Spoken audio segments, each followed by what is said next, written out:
to my channel. This is Wanderlust once again. Kumusta naman ang bawat isa? As I've said last time, ito yung ating part 2 ng ating pag-try ng mga exotic na mga street food dito sa Thailand. So last time, pinakita ko sa inyo sa ating part 1 na kumain tayo ng palaka, yung grasshopper at saka cricket. So this time, i-try na naman natin yung isa na naman. Ito, exotic na scorpions. Gusto ko i-try. O, diba? Tanga? Oh, may tanga pa. Dami dito. Ano pa baga? Talim papaga?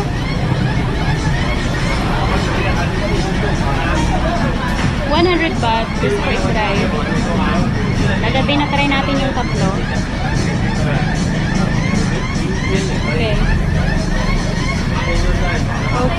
Okay. Ano, try natin? Kaon ka pa? Kaon ka pa? Kaon ka pa? Kirawan naman lang. Karoon na kaon? Hindi naman yan siguro, ano, pag hindi, ano no. Pag hindi nila ipinta. So, pili ako. Pamata, online.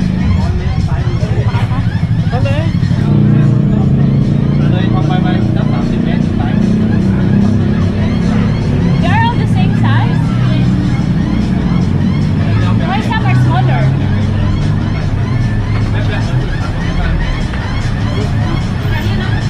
Big.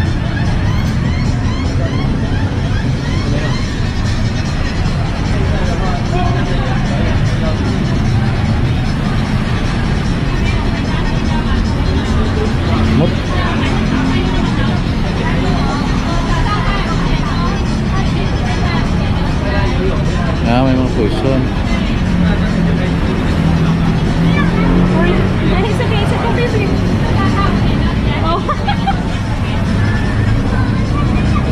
Okay.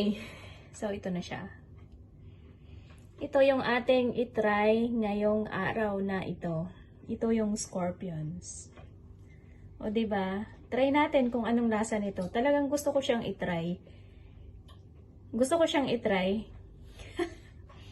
O, diba? Palakasan lang yan ng ano eh. Palakasan lang yan ng... Ano nga yun? Palakasan ng loob. So, ayan. Ito yung ating kakainin sa ngayon. Bumili ako isa lang. Isa lang kasi try lang naman eh. So, bumili ako ng isa. This is 100 baht. So, try natin. Bumili din ako ng juice. O, diba? Juice at saka ito. So, let's try guys. Try natin kung ano na naman yung lasa nito. Kasi kahapon, malinamnam. Another one. Another experience.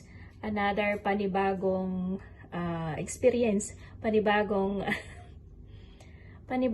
ano na naman ito. Okay. Try ko ha. Scorpions.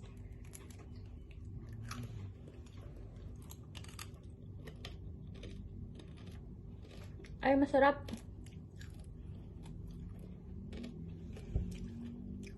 Parang yung ano niya, parang shell ng crabs na maliliit kung na-try nyo yung kainin. Meron kasing sa mga restaurant minsan yung crabs na maliliit. Di ba parang dinidip fry nila. Tapos kainin mo ng buo yun. So parang ganito siya.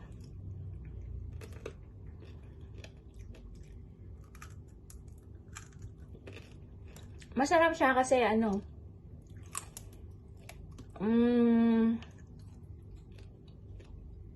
very crunchy. Diba? Huwag kayong matakot na mag-try ng mga panibagong bagay. Kasi it's very exciting.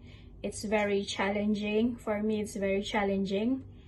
Mas gusto ko palagi na nagtatry ng panibagong mga bagay, panibagong adventure, panibagong pagkain. Yung mga bago lahat sa akin, 'di ba? Hindi siya boring. Challenging. Ayan. So, na-try na natin yung scorpions. Dito ko lang na-try sa Thailand. Ewan ko lang kung sa Pilipinas merong gumagawa nito or merong nagluluto ng ganito.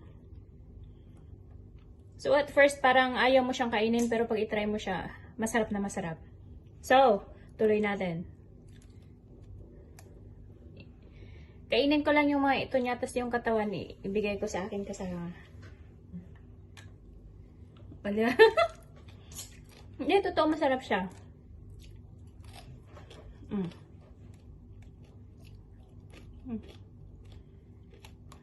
Diba? Masarap siya.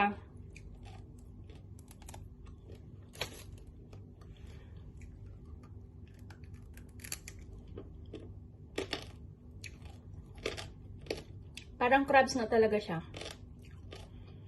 So, kung medyo mahina ang sikmura mo, syempre, ayaw mong kumain. Pero, syempre, ako, parang crabs. Tigas? Tigas? Pero yung mga kamay ko mo niya kanina, oh.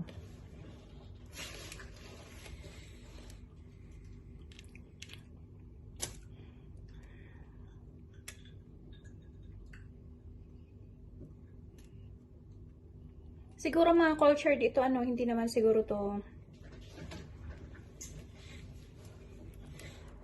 Parang wala namang laman.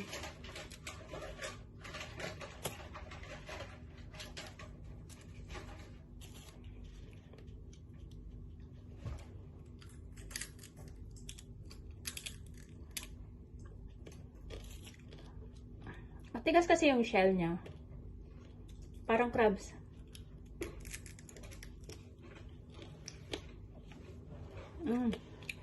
Malinamnam. Kasi nung pagbili ko kanina, meron silang sauce na nilagay. Parang sprinkle sa katawan ng scorpions bago binigay sa akin. Masarap siya.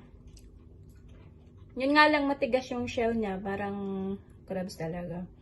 So, ayan guys. Maraming salamat sa inyong lahat. At least na-try natin yung mga exotic na pagkain dito. Kasi ito yung mga pangarap ko na kainin. Kahit nung nasa Pilipinas pa ako, gusto kong itry yung gusto ko talagang mag-try ng mga exotic na pagkain. So, ayan guys, maraming salamat sa inyong lahat. See you on the next one. See you on the next video. Thank you so much. As always, whatever you are doing, make sure that it is always making you happy. So, ayan, thank you so much and God bless everyone. Bye!